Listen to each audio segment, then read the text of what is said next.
Yang saya hormati pimpinan dan Bapak Ibu anggota Komisi 3, yang saya hormati Pak Dr. Yunus Husain dan Dr. Yeti.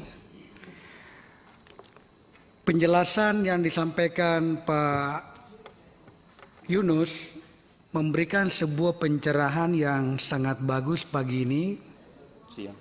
Sudah siang ya? Wah, saya merasa pagi nih. Masih lama bukanya berarti. Berarti masih kuat saya nih Pak Ibu Yenti. Baru sahur. Baru sahur katanya. Alhamdulillah berarti berkah ini puasanya. Penjelasan ini membuat saya semakin yakin bahwa dengan susunan paper yang telah disampaikan juga di hadapan kita ini, semakin yakin saya bahwa saya melihat Bapak menjelaskan di sini tentang rahasia jabatan, bahwa bagaimana tentang kerahasiaan jabatan itu, di mana para pejabat atau pegawai PPATK itu, penyidik, penuntut umum, atau siapapun yang memperoleh dokumen atau keterangan dalam rangka pelaksanaan tugasnya, menurut Undang-Undang TPPU ini wajib merahasiakan dokumen atau keterangan yang ada. Nah, saya melihat beberapa berita-berita sangat menyudutkan sekali sahabat saya Pak Arteria di beberapa media. Padahal menurut saya apa yang disampaikan Pak Arteria, padahal apa yang disampaikan Pak Arteria itu hanya membacakan pasal 11 TPPU. Bukan keinginannya Pak Arteria sebenarnya, tetapi keinginannya pasal ini.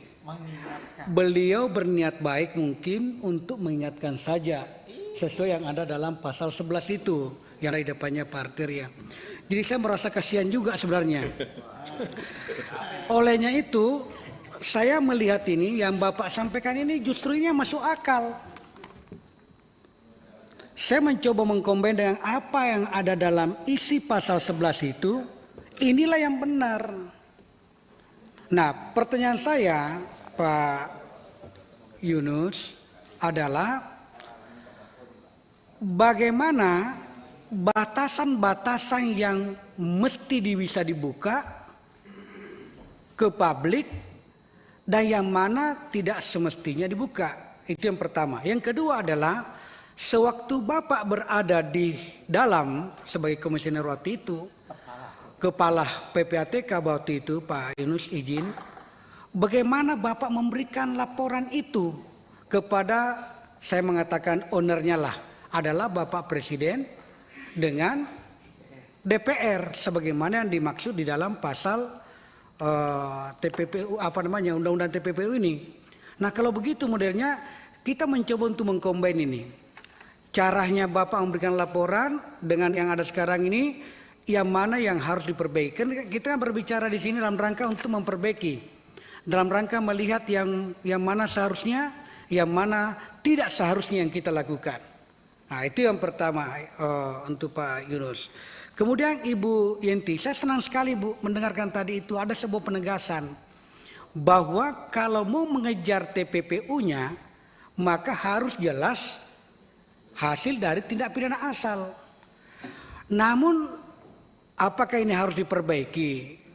Di dalam undang-undang yang saya baca ini, saya belum melihat secara spesifik di dalam undang-undangnya atau saya belum membacanya saja.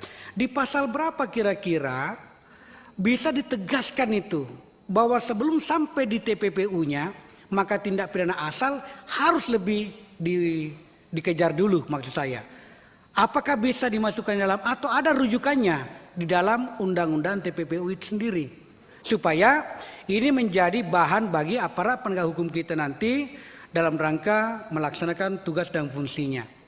Nah, ini dua hal ini menurut saya menjadi background dalam berpikir saya dari kemarin sebenarnya.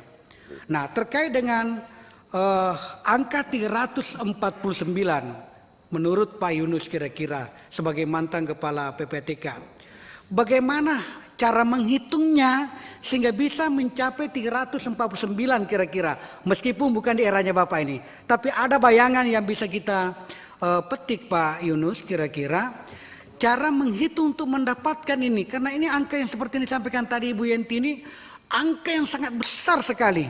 1 triliun saja sudah berapa juta? Kalau itu di bawah 1000 miliar, berarti 349. Duitnya orang Sopeng dikumpulin nggak nyampe sih. Nggak nyampe Pak Arsul, nggak nyampe. Luar biasa. Jadi cara ya kalau 349 triliun dibawa ke sebuah gudang, satu Sopeng tidak cukup Pak. Nah itu tidak cukup Pak. Dengan es krim, apalagi beli es krim bisa banjir itu. Nah, kira-kira bagaimana cara menghitungnya ini Pak Yunus? Dengan cara yang pernah Bapak lakukan. Jangan sampai benar katanya Pak Tobas tadi dengan Pak Arsul mengatakan, jangan-jangan ini berhitungnya kalau 100 miliar lompat satu kali 50 miliar menjadi 150. Kemudian pindah lagi 100 miliar menjadi 250 miliar. Jangan-jangan seperti itu. Atau seperti apa modelnya? Saya bukan berarti saya tidak mempercayai Pak Arsul. Tetapi bagus kalau kalimatnya dari Pak Yunus. Kira-kira sebagai mantan kepala PPATK. Ini penting sekali supaya ada bayangan juga untuk masyarakat. Karena ini disaksikan oleh masyarakat di luar. Supaya ada pencerahan. Sehingga kita bisa sama-sama semakin dewasa bisa melihat undang-undang TPPU kita, semakin dewasa kita melihat tindakan-tindakan hukum yang dilakukan oleh para aparat kita, dan semakin dewasa kita melihat semua komponen-komponen yang terlibat dalam rangka menerapkan undang-undang ini. Karena undang-undang ini kalau berjalan baik, maka ini bisa membantu perekonomian bangsa dan negara kita. Saya kira itu, terima kasih. Saya kembalikan. Assalamualaikum warahmatullahi wabarakatuh.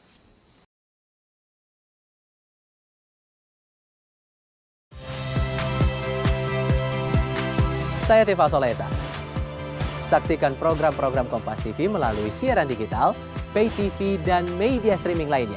Kompas TV, independen, terpercaya.